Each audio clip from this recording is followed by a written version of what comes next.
There's a particular kind of American magic in the idea that a cookie can become a compass, not a metaphorical compass in the follow your dreams way, but a real, practical, cultural one. You can track entire eras of manufacturing, advertising, corporate consolidation, social change, and even internet behavior by watching what happens to two dark wafers and a stripe of sweet creme. The Oreo is so familiar that it almost disappears into the pantry, until you stop and realize how strange it is that a single sandwich cookie can feel like a shared memory between people who don't share much else. That doesn't happen by accident. It happens because Oreo didn't merely arrive in history. It was engineered into it, by factories, by railroads, by marketing departments, by supermarket shelves, by television schedules, by Twitter feeds, and by the quiet, repeating ritual of hands twisting a cookie open, as if the world might be easier to understand if you could just separate it cleanly into two halves. Before there was an Oreo, there had to be the kind of country where an Oreo could exist. Late 19th century America was inventing the modern grocery store at the same time it was inventing the modern brand. The industrial bakery was becoming a machine for turning flour and sugar into something standardized enough to ship, stack, and trust. In that world, cookie wasn't just a treat.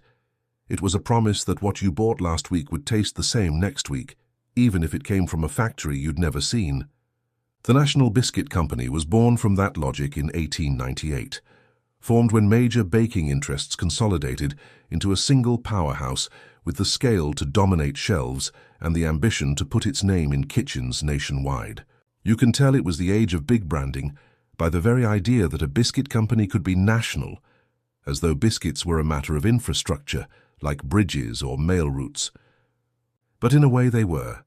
The ability to feed a sprawling urban workforce cheaply and consistently was part of the new American machine, and baked goods were among its most profitable gears. Nabisco, an abbreviation that would eventually become the name itself, grew up in an era sometimes described as a kind of biscuit war, when companies competed not only on recipe but on reach, who could produce the most, distribute the farthest, and persuade the loudest. If you want the Oreo's origin story to feel cinematic, imagine those early factories as cathedrals of steam and flour dust, where the future smelled like warm starch and hot metal.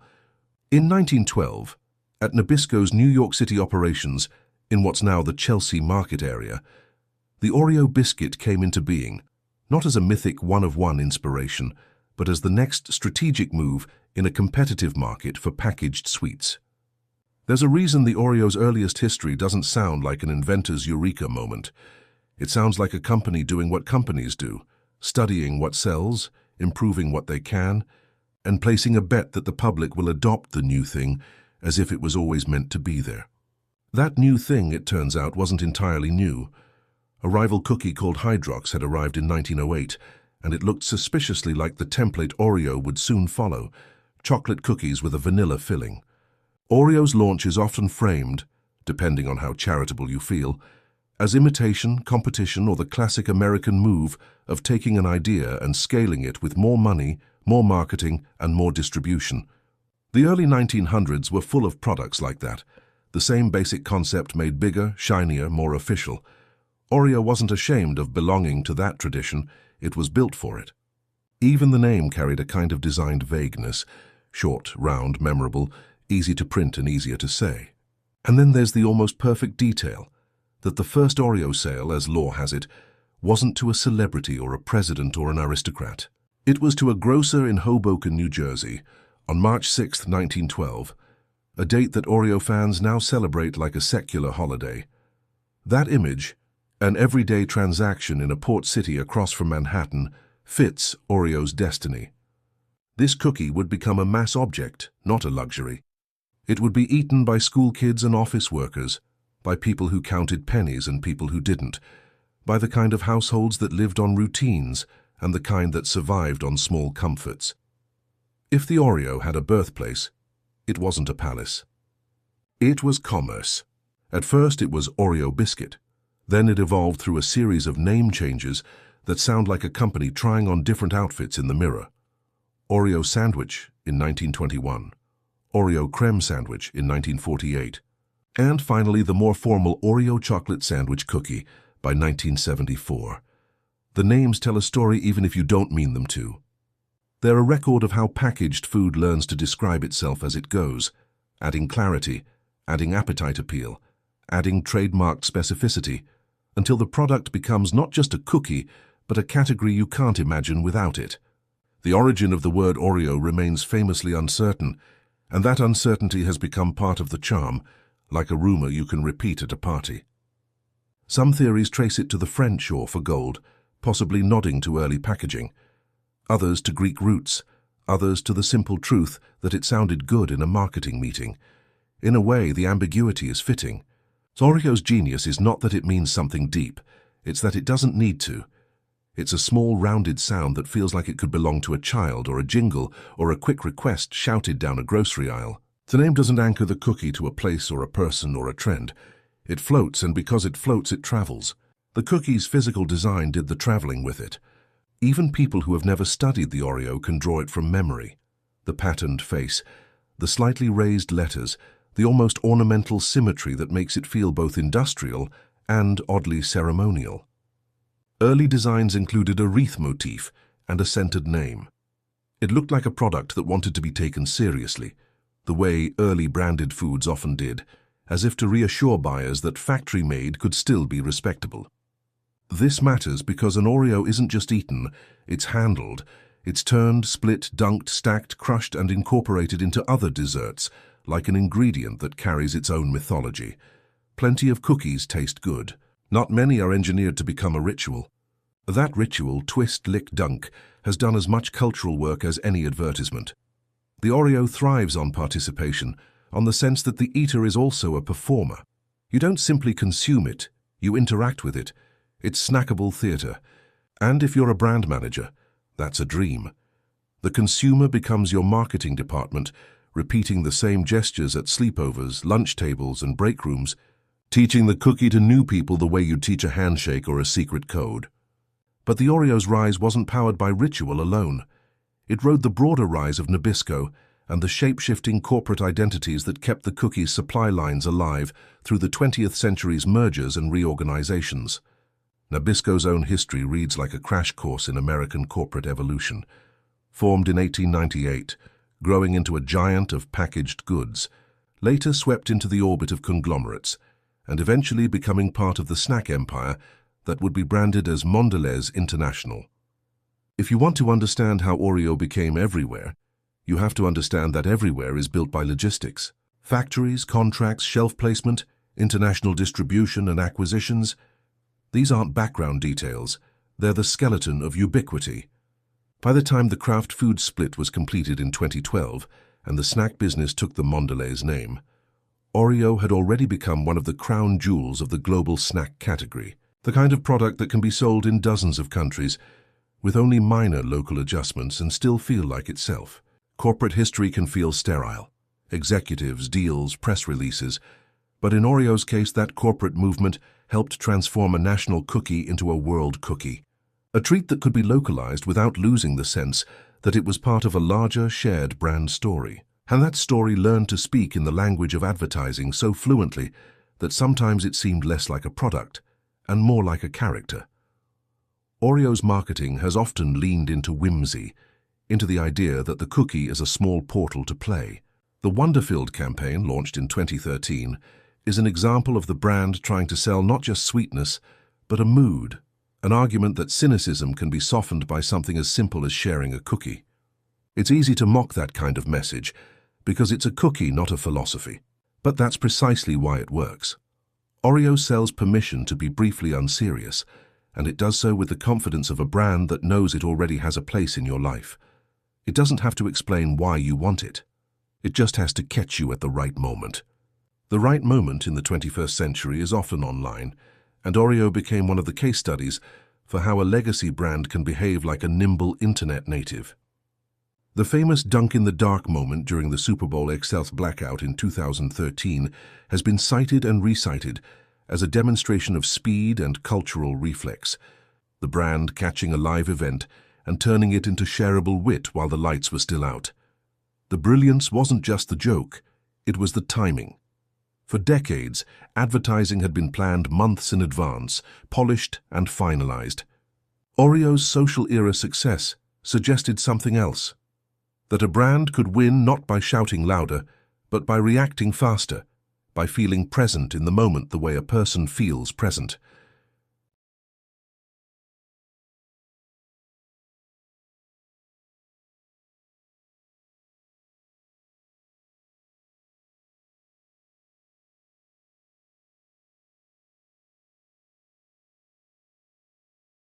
Still, for every marketing triumph, there are the moments that reveal the risk of being in the conversation. Oreo has had its share of controversies and backlash that function like modern marketing cautionary tales. In 2012, the brand posted an image of a rainbow-layered Pride Oreo on social media with a message of support, an image that was not an actual product for sale, and it ignited a predictable storm. Praise, anger, boycott threats, and a reminder that even a cookie can become a proxy battlefield for cultural conflict. The mishap, depending on your perspective, wasn't the post itself, but the fact that social media collapses audiences. A message intended to resonate with one group arrives simultaneously in the feeds of people who feel provoked by it. Brands that play in public also get hit in public, and Oreo's massive visibility makes it a frequent target for that kind of reaction.